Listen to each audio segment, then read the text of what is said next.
everybody. This is Module 7 discussion. After reading Chapter 11, pick 2 questions out of the 4 plus the case study at the end of this. Jumping right in, discuss how communication technology has evolved both generally as discussed in the text and in your work professional experience life. Apply concepts discussed in Chapter 11 to your experience of using technology to communicate in workplace or organizational setting. So I'm going to do a little bit of a blend here because even when I was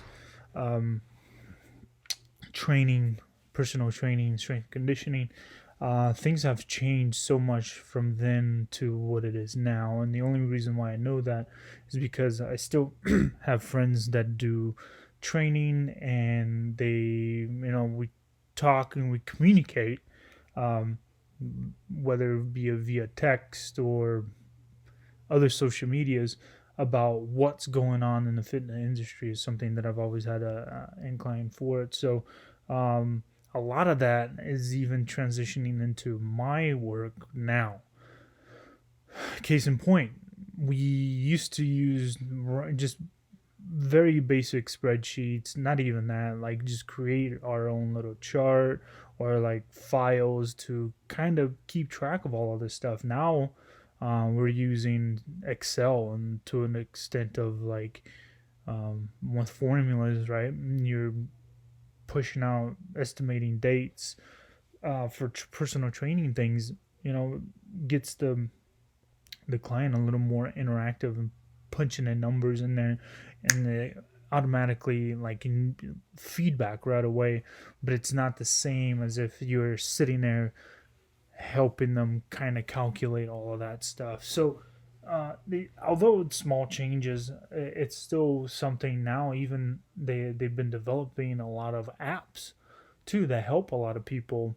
I think the one that kind of got that going was my Fitness Pal, like tracking macronutrients and everything else. It's just kind of now there's people that have all kinds of workouts. You can put in your workout and create your own workout for the week.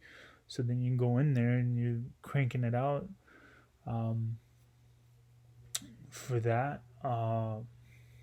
Most recently at work, we've been doing a lot of stuff with Access databases just because we deal with so many different programs and reports, so it's easy just to use Access for that piece. PowerPoints has been in the military for who knows how long. OneNote is becoming quite popular now. You guys might say that we're a little behind the curve, but that's all new to me. It's just something that we're slowly picking up to make our lives easier to process paperwork, to schedule people for training, so on and so forth. So I think that kind of goes into the whole richness and comparison of media richness model. We in the military do from one side of the spectrum to the other. We go from spreadsheets to memos and how we do our regulations, how we structure everything. And that was on page 333, talking about structures and how the whole structure communicates with one another. It goes from spreadsheets all the way to face to face. Just today I was working on a spreadsheet trying to come up with a new formula for training tracking. I had to update memos all the time, how to do procedures and rules of engagement. Facts we don't use very often anymore, but I'm on the phone constantly. I'm texting people all the time. It's constantly evolving. It's just become like the norm now. The organization is just it's a blend of everything, especially in the guard that I'm at. I think Mintzberg organization configurations talks about the different types of organization configurations. I'm reading it on that 11.2 on page 222, talks about all the different kinds of organizations. I think there's 7 of them, and just a brief of it, like the military touches every single aspect of that. So, and I kind of went into question 3, talking about consider a professional organization setting which you use technology to communicate. How does your text represent media richness model? Again, I went through pretty much the whole uh, spectrum. If I'm just talking to people on a daily basis, I'm using the phone. We're kind of a virtual organization in the sense.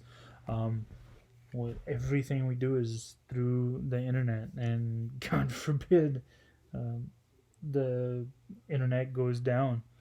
I mean, it literally stops the whole operation, and people just kind of go outside and go enjoy the fresh air, go for a run. Like, we don't know what else to do. Like, it's kind of discerning to really think about for that. And then jumping into the case study, after reading the case study, find at least 3 concepts from this reading. Let me pull it up here real quick because I did it on the pre-workout thing. So, touch bases on Technopoly.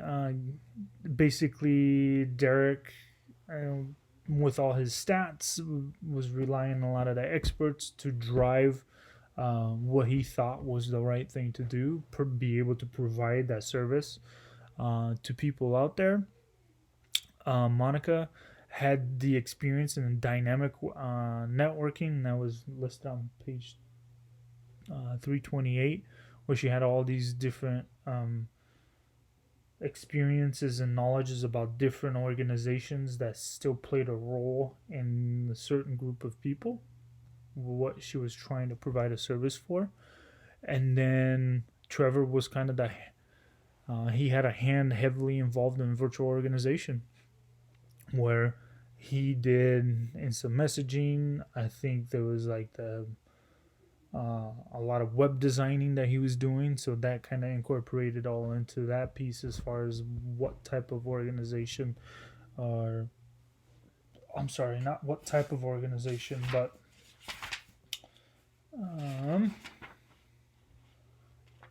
the configurations of an organization.